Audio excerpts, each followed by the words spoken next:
Hi, I'm Biddle from the Colour Sponge Studio, and I'm here today to show you how you can express yourself in your kitchen using Colour Spun dyes and African Expression's new range of dye-it-yourself yarns, Enchanted, Desire and Inspire. You will be using utensils that are commonly found in everybody's kitchen. Just remember that once you have used them for dyeing, you will not be able to use them again for food preparation. We are going to start off by wetting the yarn. For that, you're going to need a bucket and some water. Fill your bucket. Put in a little drop of dishwashing liquid, just a drop, you don't need a lot. Let it foam up nicely and open the skein. Bucket's got enough water in, and then drop your skein in the water and press it down until it stops bubbling. Leave it there for a while to soak. So we've put the yarn in the water. I've put 300 grams skeins in, so that's a total of 300 grams of yarn that is soaking in my bucket with a little bit of soap, which is going to make it soak the water up nicely. And I have filled my pot with about 2/3 full of water, and we've switched it on to start heating it. Next, we need to put vinegar in the water because that is the mordant which makes the dye stick to the yarn. We're going to need 300 mils because we've got 300 grams of yarn. It's 1 milliliter per gram of yarn.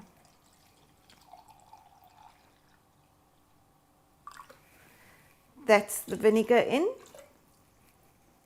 And we're going to need 1 teaspoon of salt per 100 grams of yarn. So that's going to be 3 teaspoons of salt. The salt helps the dye migrate through and connect to the molecules of the yarn. Give it a good stir using a wooden spoon. You need to stir it straight away because if you don't, the salt sits on the bottom of the pot. Eventually it eats little holes through your pot and you could end up with a leaky pot.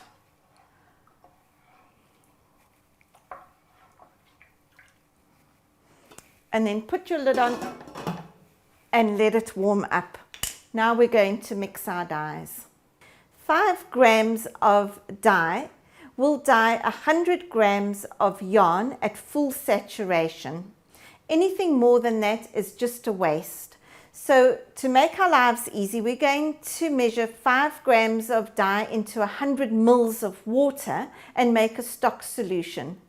I'm going to be mixing 2 colors today, and we will then mix those 2 colors to make a 3rd color in our pot.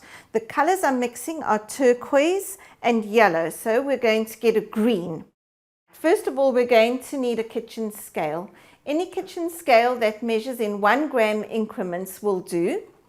And we're going to need a dust mask because using powdered dye, we don't want to be breathing it in, and some rubber gloves so that we don't walk around with multicolored hands for a few days.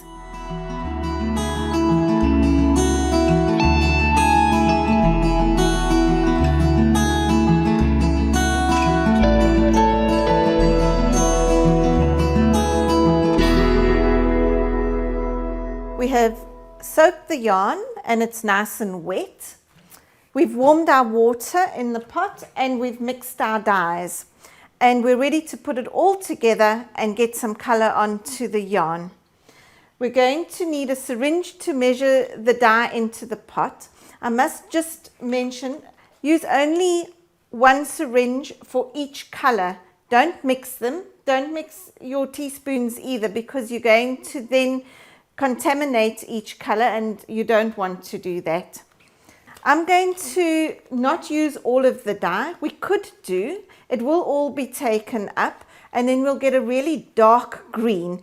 I'm going to use half of it. So I've got 100 mils of yellow and 100 mils of blue. I'm going to measure 50 mils of each into the pot.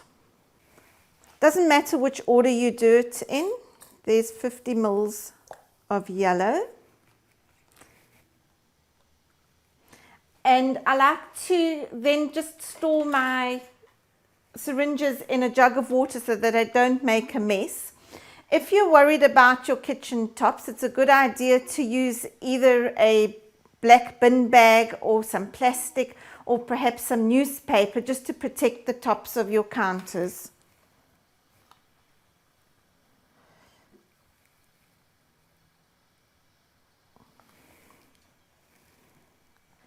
And there's the turquoise going in.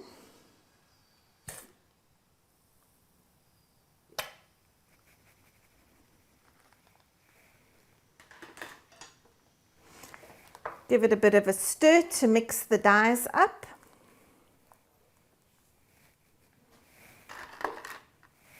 And now we're ready to put the yarn in. I've poured the water off already so that it's not dripping wet. Just give it a squeeze so that it gets most of it out. And drop it into the pot. Push it down with your wooden spoon. Don't stir it. Heat and friction make felt. The next piece going in.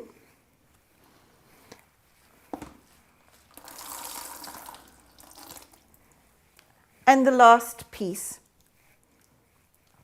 If you want them all to be exactly the same color, try and lift them all together and put them in together.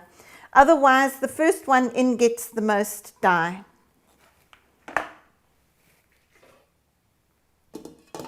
Put the lid on and leave it until all the dye has been taken up by the yarn and your water is clear again. From time to time, you're going to need to check your pot to make sure that every bit of yarn is getting dyed and you don't get any white spots. You're also going to need to make sure that the water is not boiling, because then you could end up with felt. Once you're done checking it, you can take your dye and put it in the fridge where it will keep for up to 6 months in a sealed container. Now we're going to check and make sure that all the dye has been taken up by the yarn. Once the water's clear, we'll be able to take it out, and it has all been taken up. So let's take it out. I'm going to move my pot over to the side of the stove so that I don't make a big mess with dripping water. I like to use spaghetti tongs to get the yarn out. Yarn's a bit like spaghetti. And just dip in there and lift it. You'll see the water running off is clear. Use the bottom one just to squish it a bit and get rid of most of the water. And transfer it onto a plate or a bowl or a bucket and leave it to cool before we rinse it. If we rinse it now while it's still hot, we have another danger of it felting. There we go. Let it cool. Right, the yarn has cooled down now and we're about to rinse it off. And I just wanted to show you how the 3 different yarns have taken the dye differently. This one went in first. It's a little bit darker than the other 2. That is the alpaca yarn, and this is the one with the silk mixed in. And you can just see how beautifully they've taken and how differently they've taken. I've filled the sink up with water and we're about to rinse the yarn now, and I'm going to put a few drops of fabric softener in just because I like the smell of it. Don't put too much in, just a couple of drops will do.